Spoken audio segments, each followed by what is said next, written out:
Hello grade 12s, this is Patrick Kamala trying to get to you. Now if you enjoyed our previous video, I am sure you're going to enjoy this one as well. Today we're looking at summing the terms of an arithmetic series. Summing the terms of an arithmetic series. Okay, now an arithmetic series, like you know, it has the consecutive terms have got a constant common difference. Okay, let us check. Now an arithmetic series is the sum of an arithmetic sequence. In other words, if this is our arithmetic sequence, that is, as you can see, 5, 7, 9, 11 and so on, then its series is this one here. That is 5 plus 7 plus 9 plus 11 and so on. Okay, now note something that with arithmetic you have got a common difference there. For example, 7 minus 5 you get 2, 9 minus 7 you get 2, 11 minus 9 you get 2. So the common difference there is 2. That's why it's called the arithmetic. Now we will use the formula below to calculate the sum of an infinite arithmetic series. Okay, now this formula says that Sn equals to n over 2, open brackets, 2a plus n minus 1 times d, whereby this Sn, it means the sum of the first n terms. The sum of the first n terms, and then this n means the nth term, and this 2a, this a here means the first term, and then the d means common difference. N still means nth term. Now if we have the last term, we can still get our sum of the first terms given by n over 2, open brackets, first term, then plus last term. Okay, whereby L is the last term of the series, and given by L equals to a plus n minus 1 times d. Now you can say, how does it work? Now where does this formula come from? Let's check it out. Take an example 17 here. Evaluate the arithmetic series, that is S8 equals to 3 plus 5 plus 7 plus 9 plus 11 plus 13 plus 15 plus 17. Now these are 8 terms.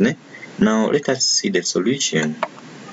We need to see how do we add this one here to get the answer when you add all those first 8 terms. How can you do them easily? Now you can write your first 8 terms, that is 3 plus 5 plus 7 plus 9 plus 11 plus 13, and then plus what? Plus 15 plus 17. Okay, now if you rearrange this and start with the highest, start with 17 plus 15 plus 13 plus 11 plus 9 plus 7 plus 5 plus 3. So after rearranging them, we can add 2 plus 17, we get 20. 5 plus 15 we get 20, 7 plus 13 we get 20, 9 plus 11 we get 20, 11 plus 9 we get 20, until the last one, which is 17 plus 3 is also 20. So check here, how many 20s are here? 1, 2, 3, 4, 5, 6, 7, 8. So in other words, it's going to be 8 times 20, which gives us 160. And because we added the two sums, as in 2s8, this s8, this sum of the first 8 terms is this one here, and another one, so there are 2 of them. That's why I've got 2 here.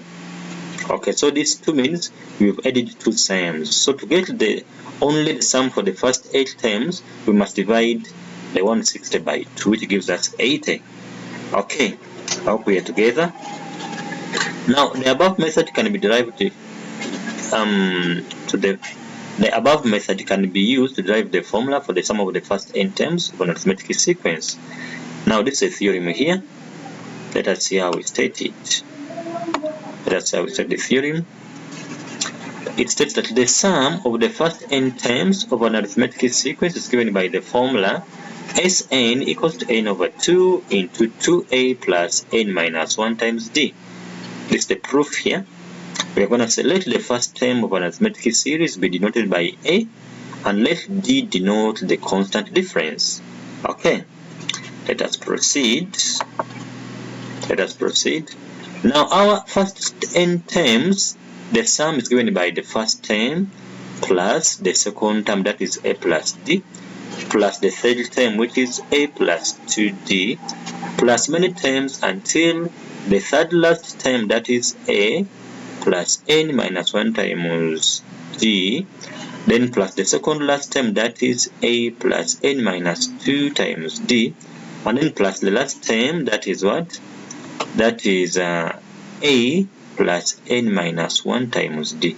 So this is my last term here, which is a plus n minus 1 times d, and this is my first term here.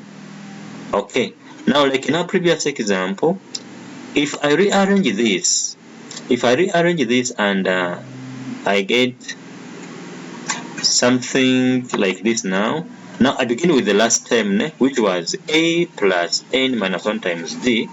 I start with it here, so I'm going to have a, okay, a plus open brackets n minus 1 times d. This is my last term, okay. Now followed by the second last term, which is a plus n minus 2 times d.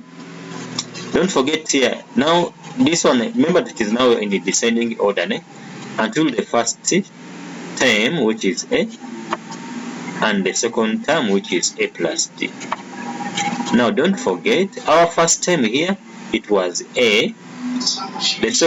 Okay guys, so we are saying that when we rearrange this same, then we are going to add the terms. Like I'm going to add a plus n minus 1 times d, and then I add a plus d plus a plus n minus 2 times d, then I add a plus 2d plus a plus n minus 1 times n minus 3 times d. Okay, so I'm going to add all the terms.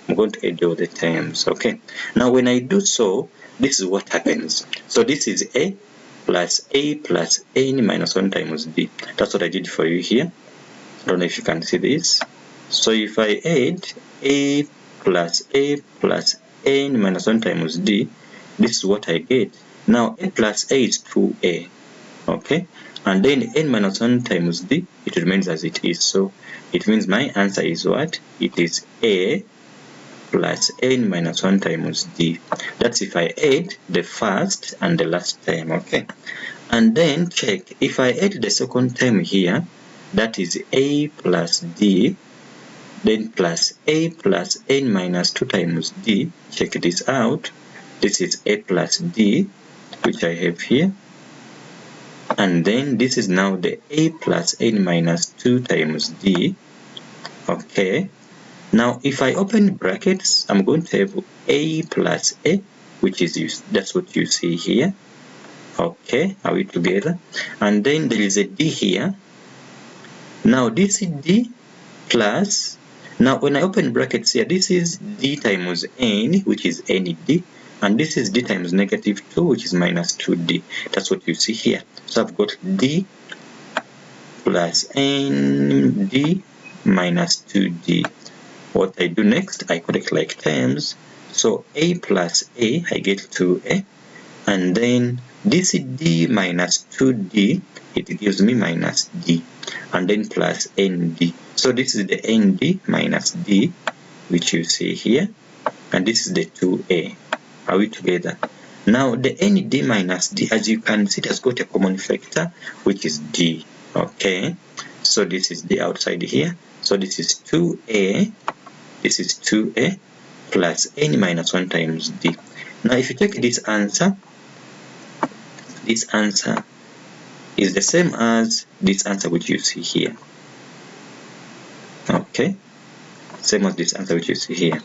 Now if I do this for all the consecutive terms, and I add them like in the first equation and the second equation, I get 2a plus n minus 1 times d. Now because my number of terms, they are n, it means I'm going to have n times 2a plus n minus 1 times d. Hope we are together. Now this is because I was adding two terms, I was adding the two terms, as I got the 2sn here. Okay, now because I'm looking for only one sum of the first n terms, I divide by 2, which gives me n open brackets 2a plus n minus 1 times d divided by 2. So this is how we derive the formula. This is how we derive the formula of the first n terms of an arithmetic sequence. Now this formula here, they can ask it for you to derive in the test, so please understand how we do it, but usually we ask about the application. So it is also possible to derive a formula to calculate the sum of a finite arithmetic series consisting of n terms. So the formula Sn equals to n over 2 into 2a plus n minus 1 times d can be expressed as follows. Okay, so sometimes if we have the last term, we can express this formula in a different way, but just to make things simple for us. Okay, now as you can see, this is 2a plus n minus 1 times d. Now the 2a, I can write it as what? As a plus a. Okay, as a plus a. And then this is n minus 1 times d. That's what you see here. Now if you remember what we said, this a, different color now, this a from here, this a up to this d here, the whole of this is what we call as our last term. So in other words, that is my L, which comes here. So it means if I have my first term and the last term, I can use the formula to get the sum of the first n terms of arithmetic series by saying Sn equals to n over 2 open brackets first term plus last term. Okay, let us look at some examples here. Find the sum of the first 20 terms of the series. Now you see here I don't have the last term, so okay, but they want the 20 terms of the series. So what am I going to do? I need to find S20. Let us check it out.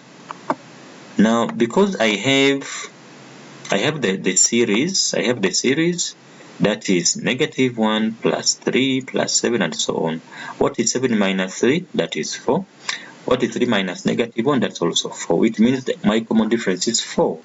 Okay, and my first term is what? It is -1. So because I have the first term and the common difference, then now I have to use the first formula. I said because I have the first term and my common difference, and I know I'm looking for the sum of the first 20 terms, then the formula works for me because it is Sn equals to n over 2 plus open brackets 2a plus n minus 1 times d. Okay, now I'm looking for the sum of the first 20, which means my n is 20. That means S20 equals to 20 over 2 open brackets 2 to -1. -1 is my first term, which is a, and the n is 20, and d is what? Is 4. Okay, so when I simplify this, I get 740, and I hope we are together. Now some questions, they can be like this one here. They say find the sum when the number of terms is not known. Okay, in the previous question we were lucky. They wanted the sum of the first 20 terms. So in here, we don't know the number of terms. So they say, find the sum when the number of terms is not known. So the question says, calculate the sum of the following finite series. That is 3 plus 5 plus 7 plus so many until plus 111. So now this 111, guys, this 111 is my last term. So this is the last term here. And this is my first term, that's my a. I can get my common difference, which is 5 minus 3, that is 2. 7 minus 5, that's also 2, which means I've got my common difference, that is d equals to 2. And I have my first term, which is 3. And my last term is 111, that's 111. Okay, so what I do, because this is arithmetic, I first use the formula Tn equals to a plus n minus 1 times d. Then I put here 111 equals to 3 plus n minus 1 times d, which is 2. Then I can get my what? My n. Okay, I can get my n like this. Now if I simplify, I'm gonna get 3 plus 2n minus 2. Now this minus 2 What is 3 minus 2? 3 minus 2 is 1. So the 1 becomes negative this side. So 1 minus 1 gives us 110 equals to 2n. So divided by 2, it gives us n equals to 55. So in other words, there are 55 terms in the series. Now it means that in my series which I wanted to get has got 55 terms. So I'm going to use this formula. I can use this one or this one here. Okay. I'm saying that I can use this formula here, or I can use this one here, because now I know that the number of terms, there must be how many? There must be 55. Check this out. Now my n is 55. My first term was 3, and the last term was 111. So it gives me my answer as what? As 3135. However, if I use the previous formula, my n is still 55, my a is 3, and my d is what? It is 2. What about my n? It is 55. Again, if I simplify this, I get my answer as what? As 3135. I hope we are together. So that's what you do if you don't know the number of terms. You have to first find them. Another example, guys. Another example. It says that it says calculate the summation from m equals to 2 up to 100 of 7 minus 2m. Okay, calculate what? The summation from m equals to 2 up to 100 of 7 minus 2m. Now this one here, now this is in our previous video we said that this one represents summation, which means we're going to sum up all the terms from m equals to 2 up to 100. But if they give us such a notation, we know we can get our number of terms, right? Because we said it's given by the top minus bottom then plus 1. So it's going to be 100 minus 2 plus 1, that is 98 plus 1, which is 99. Okay, all right. Now before we continue, we are going to expand this so that we can identify what type of series it is. Is it arithmetic or geometric or quadratic? Okay, now if I do this, I'm starting with m equals to 2. That's why I put here 7 minus 2 times 2 to get my first term there. Okay, and then when from 2 I go to 3, that's why I say 7 minus 2 times 3. Then I go to 4, that is 7 minus 2 times 4. And then I go to 5, that is 7 minus 2 times 5. And so on until the last term, whereby I'm going to use now 100. Now this 100 is not the last term, but it helps me to find the last term, which is our L in the previous formula. Okay, so now if I simplify this one here, I'll get my last term. So if I do this one here, as you can see, I'm going to get 3 plus 1 plus negative 1 plus negative 3 plus so many until plus this one here, it gives me negative 193. So if I check this, I can see that my first term is 3, the second term is 1, the third term is negative 1, the fourth is negative 3. So I can check it out. If I say 1 minus 3, I get negative 2. And if I say negative 1 minus 1, I get negative 2. So you see, because I get negative 2 as my common difference, it means this is arithmetic. This is what? This is arithmetic because the common difference is minus 2. Okay. Now, the moment I know that it's arithmetic, then it means that now my formula can apply to get the sum of this series. Okay. Whereby the last term is what? Last term is negative 193. Now, we said that we must know the number of terms, by the way. You said the top, that's 100, minus lower, that is minus 2 plus 1, which gives us 99. So it means we're looking for the sum of the first 99 terms. Okay. So Now I can use any of the formula because I have all the information I need. If I produce this one, this is a plus last term, I can just substitute here, or I can use n over 2 plus 2a plus n minus 1 times d, and then I know my d is negative 2, I know my a is 3, and my n is 99, so I can get my answer here by substitution. Okay, even here I do the same thing here by using the last term, which is negative 193, then plus the first term, which is 3. Okay, then I simplify, which finally gives me what? It gives me negative 9405, which is the same as this one here. I hope we are together. If you're not together, please pause the video and watch it again. Let us proceed. Now this one we shall do it tomorrow. Now after this we have an exercise to do. Try out this exercise, this one here, up to question 5, and when you are done you can check your answers on this next page here. These are the answers here. So thank you so much for watching. Catch you again in my next video. Bye bye.